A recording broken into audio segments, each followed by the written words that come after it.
Sukacita saya maklumkan hari ini bahawa kita akan mulakan fasa 2.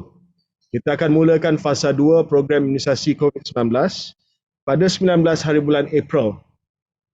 Dan kita akan mula memberi temu janji melalui aplikasi MySejahtera, panggilan telefon dan juga pesanan ringkas SMS kepada mereka yang dipilih untuk disenaraikan dalam fasa kedua pada 5 hari bulan April, iaitu kita memberi notis sebanyak 2 minggu ataupun selama 2 minggu sebelum tarikh temu janji mereka. Saya ulangi, kita akan mula fasa kedua, iaitu keutamaan diberikan kepada golongan warga emas, golongan yang mempunyai penyakit kronik dan juga golongan orang kelainan upaya pada 19 hari bulan April dengan temu janji diberi pada 5 hari bulan April dan seterusnya.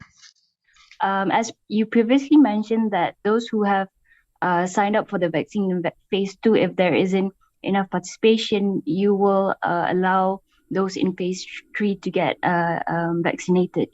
So how will this affect the vaccination program, and how does the government plan to encourage those eligible in phase 2 to sign up for the vaccine, as they are in the high-risk group, and vaccinating them can possibly help lower death rates in the country? When we decided to bring forward phase 3, it doesn't mean that we have given up on those who don't want to register under phase 2. So if they are late in registering, those who are senior citizens as well as those with comorbidities, once they register into the MySejahtera system, there is an algorithm in place that will push them to the top of the queue. So just because they are late in registering, the system will pick up that either they are above 60 or that they are OKU or that they have comorbidities, and immediately bump them up to the top of the queue because they are part of phase 2.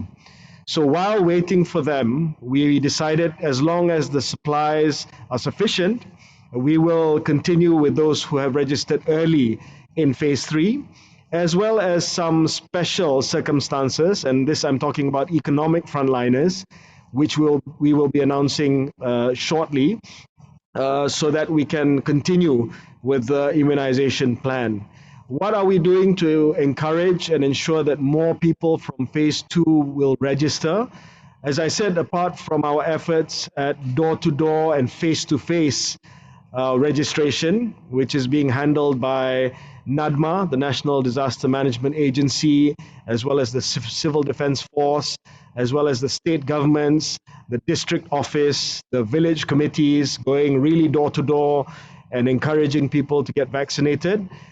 We are also utilizing health channels. So for instance, healthcare workers both in KKM and private healthcare workers, when they see and they meet their patients for scheduled checkups, especially those with chronic diseases, doctors will be recommending for their patients to register for the vaccine. So we are utilizing every single channel possible, from face-to-face interactions to increased communications strategy, to doctors advising their patients who come in for checkups and who come in for treatments to register for the vaccine. Disebabkan oleh pendaftaran vaksin yang masih lemah setakat 7 juta juga, adakah wujud pertimbangan untuk kementerian bahawa vaksin tu daripada rumah ke rumah berbanding mendapatkan pendaftaran dan baru dirujuk ke pusat pemberian vaksin? Maksudnya terus ke lokasi lah vaksin tu diberikan kepada orang yang sudah mendaftar, sebabkan mereka boleh jump queue. Soalan yang kedua, berhubung dengan pelaksanaan fasa kedua, boleh saya tahu berapa banyak disposable vaksin yang ada untuk menampung penerima pada fasa kedua setakat ini? Untuk pemberian vaksin dari rumah ke rumah, kita masih lagi berpendapat bahawa program imunisasi ini adalah program sukarela. Saya rasa ia akan hantar mesej yang agak mengerikan sekiranya ada orang ketuk pintu siap dengan syringe dan dengan jarum. Ya, sebab itu kita utamakan dulu pendaftaran rumah ke rumah. Kalau kita hantar pemberi vaksin rumah ke rumah, nanti orang takut tak akan buka pintu. Jadi kita mulakan dulu dengan pendaftaran rumah ke rumah.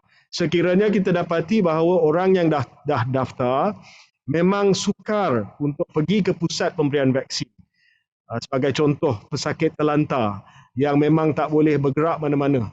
Maka kita akan buat kemudahan untuk menghantar vaccinator ataupun pemberi vaksin kepada golongan tersebut. Tetapi saya yakin golongan tersebut tidaklah ramai sangat. Ya.